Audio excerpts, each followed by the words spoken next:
Nous sommes actuellement au col de Vitsavone. Le col de Vitsavone, c'est la frontière entre la Corse du Sud et la Haute-Corse. Non, nous, on va passer par le sommet de la Punta di Loriente, des 2000 et des poussières, continuer par la crête, traverser par un petit col, une petite brèche. C'est court, mais c'est un passage qui est coûteux. Premier jour d'effort pour ce groupe d'amis belges. C'est parti. Ensemble, ils ont décidé de faire le GR20 Sud, mais en sortant des sentiers battus.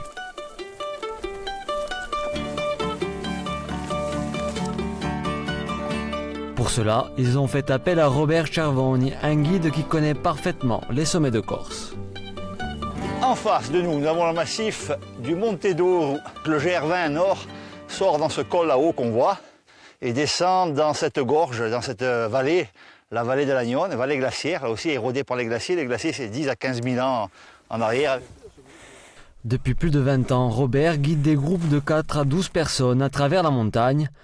Une montagne qu'il pratiquait déjà avant d'en faire son métier et qu'il a vu évoluer. Les gens focalisent sur le GR, c'est devenu un mythe. Malheureusement aujourd'hui, c'est pratiquement le seul itinéraire qu'on arrive à vendre bien. C'est un truc à faire à tout prix. On n'a plus cette mentalité de montagnard où les gens se posaient dans un refuge du GR, restaient 2 jours parce qu'il y avait un sommet à faire, parce qu'il y avait les gens, ils tracent. Ce passionné est à la tête d'une des 6 agences insulaires qui travaillent sur le GR20. Chaque année, il traverse une dizaine de fois la Corse par les montagnes de Calenzane à Conques.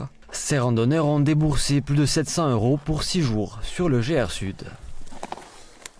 Je suis pas déçu, c'est costaud quoi. Le guide on le suit, il est super sympa, on le suit les yeux fermés.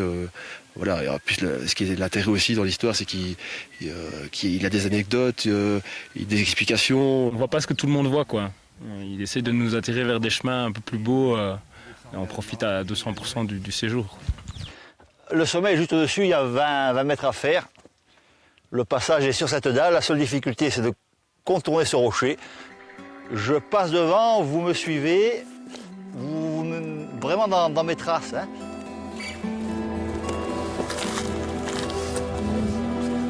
Allez les gars, notre premier 2000. Des Belges à 2000 mètres, bien loin du plat pays qu'est le leur. Sans un guide, le groupe n'aurait jamais pu profiter de cette vue.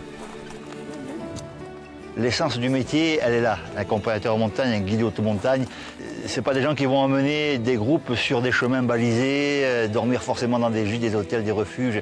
L'essence du métier, c'est d'emmener des petits groupes de 2, 3, 4, 5, 6 personnes à l'extérieur, en dehors des circuits fréquentés.